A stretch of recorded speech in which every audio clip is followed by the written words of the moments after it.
What I will say about the sort of comparison is that with Saltburn cropping up when it did, and then kind of the idea for Sunstruck having been in my mind for a while, I think it speaks to a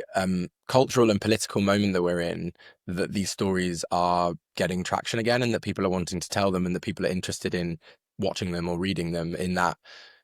as wealth inequality kind of widened dramatically after the pandemic, and sort of like as we move through the 2020s, you're seeing like an upcrop of these stories about class, about race, about trying to transcend those things in a period of economic inequality. And my book was largely inspired by books like looking at mostly America, but sometimes the US back in the 20th century, kind of things like The Great Gatsby, Brideshead Revisited. So those sorts of, that legacy of looking at what it means to have wealth and power and privilege, and like why people might want access to that as normal working life becomes unsustainable, like economically and socially.